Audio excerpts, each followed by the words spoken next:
Drama serial कभी मैं कभी तुम शेरजी और मुस्तफ़ा को तबाह और बर्बाद करने वाले भी आबाद ना रह पाए जब अदिल अपनी अम्मी अब्बू को अपने ही घर में लेकर चला जाता है, लेकिन इस बार रुबाब उन्हें दिख के मारकर निकाल ही देती है। उधर घर में सिर्फ सिद्र को ही इस बात का दुख है, लेकिन एंड में सरजी को मुस्तफ़ा बहुत बड़ा धोखा दे जाएगा। आने वाली किसकी मुकम्मल कहानी में आप सभी दोस्त देखेंगे। मुस्तफ़ा और शर्जील तो इस बार घर से निकल ही आए, लेकिन उन्होंने सोचा नहीं था कि वो कहां पर जाएंगे। यहां पर रोड के ऊपर मुस्तफ़ा शर्जील खड़ा है। शर्जील को कहता है कि अगर मैं रात भर इन्हीं रोड्स के ऊपर रहा तो क्या तुम मेरे साथ रहोगे? हाँ, मैं तुम्हारे साथ ही रहूंगी। शर्जील इस बार मुस्तफ़ा के साथ ही रहना चाहती है, वो कहीं भी नहीं जाना चाहती।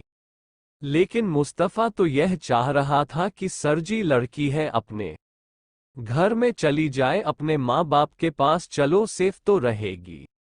कहाँ पर रात भर उसे लेकर घूमता रहूंगा। लेकिन सरजना इस बात से बिल्कुल मना कर देती है, क्योंकि वो बिल्कुल भी नहीं चाहती कि अपने माँ बाप के घर में जाकर उनको भी परेशान करे, क्योंकि उन्हें भी इस बात की समझ आ ही जानी है। कुछ ही दिन पहले तो शर्जील घर में गई थी, लेकिन इस बार वह अपने घर वापस नहीं जाते। उधर मुस्तफ़ा इस बार होटल पर बैठा होता है, जहां पर इस बार उसके चेहरे के ऊपर भी चोट लग ही चुकी होती है, क्योंकि सरजी की तरफ कोई भी देखे ये बात तो मुस्तफ़ा से बर्दाश्त होगी ही नहीं। यहां पर सर पकड़कर जब बैठा होता है तो सरजी अभी परेशान हो जाती है कि आखिर इस बार मुस्तफ़ा को हो क्या गया है। यहां पर उसे बुलाती है और कहती है कि मुस्तफ़ा, तुम्हें परेशान होने की क्या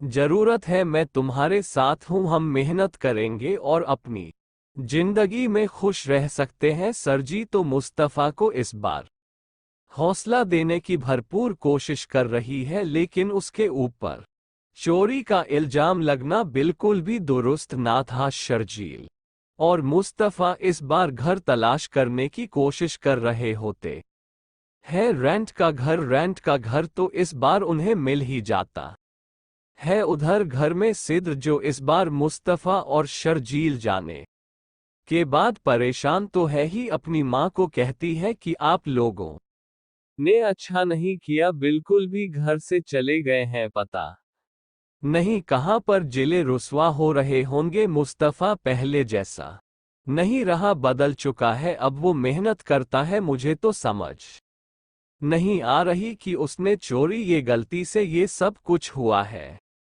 रुबाब यहां पर बोल पड़ती है, कहती है कि गलती मुझे तो ऐसे लगता है कि उसे जब पैसों का पता चल चुका हुआ था तो उसी ने ही पैसे चुराए हैं। यहां पर वह घर वालों को भी मनाने की कोशिश कर रही होती है। मुस्तफ़ा की माँ इस बार कहती है कि जिस दिन से वो लड़की हमारे घर में है कुछ भी सीधा नहीं हो रहा, सब उल्टा ही हो रहा है। मुस्तफ़ा को भाई के खिलाफ इतना ज्यादा भड़का दिया कि वो बड़े भाई के गिरेबान तक आ गया। घर में बहुत ज्यादा लड़ाई हुई। बेहतर है कि यह घर से जा चुके हुए हैं, लेकिन मुस्तफ़ा का साथ जाना बिल्कुल भी दुरुस्त ना था। घर में तो इस बार परेशानी है। इफ्तिकार अहमद शगुफ्ता को इस बात का दुख है और सिद्र को भी। ना तो यहाँ पर अदिल को है और ना ही रुबाब को। रुबाब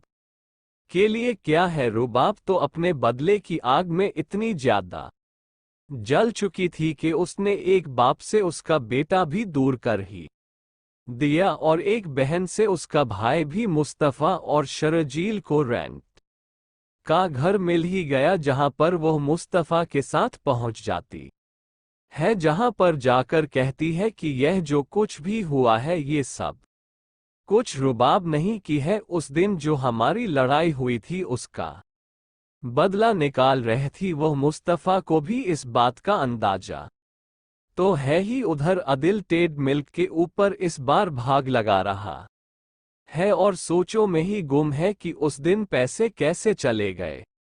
वहां पर अदिल को भी इस बात का अंदाजा हो ही जाता है कि वह पैसे कहीं ना कहीं रुबाब ने ही अपना बदला लेने के लिए वहां पर रखे होंगे। फ्रेश होने के बाद इस बार जैसे ही वह रुबाब के पास पहुंचता तो यहां पर आकर कहता है कि रुबाब, मेरी एक चीज समझ में नहीं आ रही, तुम्हारा दोस्त सरफराज अपनी ब्रांड न्यू गाड़ी लेकर यहां पर आ रहा था, क्या उसे भी मालूम हो गया कि पैसे चोरी हो गए हैं यहां पर? रबाब कहती है कि लगता है पुराना हिसाब किताब चल रहा था तुम्हारा भी उन दोनों के साथ, तुम चाहते थे कि वो घर से चले जाए। अदिल, जो उन दोनों को बिल्कुल भी खुश देख नहीं पा रहा था मुस्तफ़ा और शेरजी को, क्योंकि जब से उसने उन दोनों को एक दूसरे के साथ इतना ज्यादा खुश देखा था उसके बाद ही तो वो जल रहा था कि ये दोनों खुश क्यों हैं। मेरे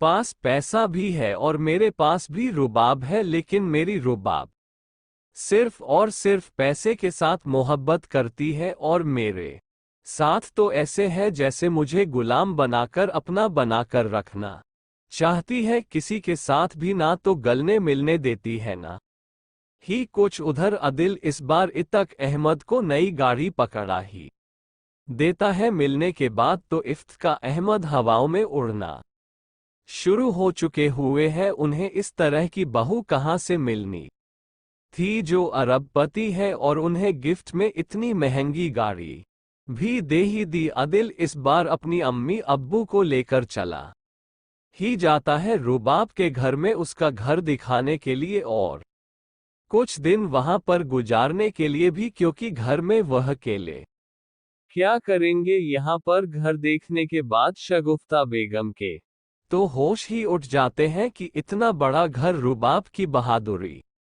थी कि वो हमारे घर में रह रहे थे सिर्फ और सिर्फ अदिल, और हमारी वजह से अदिल के माँ बाप को बिल्कुल भी मुस्तफ़ा और सरजी का एहसास भी ना हुआ कि वो चोर नहीं है। उन्होंने ये काम नहीं किया सिर्फ पैसे की खातिर। आज वो रुबाब के सामने बोल भी नहीं पा रहे। पैसा इंसान को इस तरह से खामोश करवा देता है। ड्रामा सीरियल कभी मैं कभी तुम में आप सभी दोस्त भी देख ही चुके होंगे शेरजी और मुस्तफ़ा के ऊपर।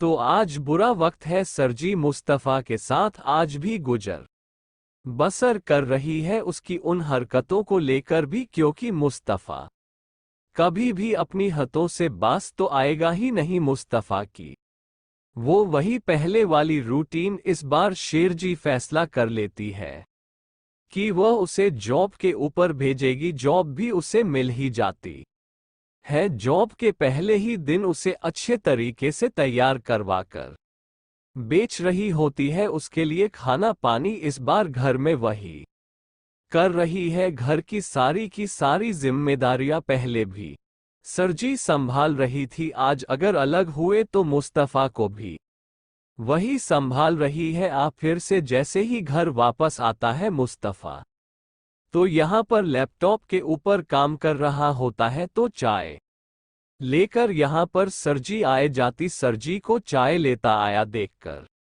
मुस्वा कहता है कि बीन मांगे चाय, क्या बात है? सरजी कहती है मुक्का मारूंगी मैं तुम्हें, लेकिन शर्जील की ये खुशियाँ भी आरजी ही है, क्योंकि मुस्तफ़ा संजीदा तो अपनी जिंदगी में हो ही नहीं सकता और ना ही वो सरजी को अच्छे तरीके से संभाल सकता है। दूसरी जानिब इस बार अदिल के अम्मी अब्बू का बुरा वक्त शुरू हो ही गया। अदिल ने तो अपनी अम्मी अब्बू को अपने ही घर में रखा होता है, लेकिन ये बात रुबाब से बर्दाश्त नहीं होती। जब रुबाब के सामने अदिल और नताशा का वो अफेयर आ ही जाता है। नताशा ने भी बहुत ज्यादा बेहतर किया, क्योंकि अदिल के साथ अगर यह ना होता तो रुबाब और अदिल की जिंदगी भी तबाह ना होती जिस तरह से सरजी और मुस्तफ़ा की हुए। अदिल ने पहले तो सरजी को धोखा दिया, लेकिन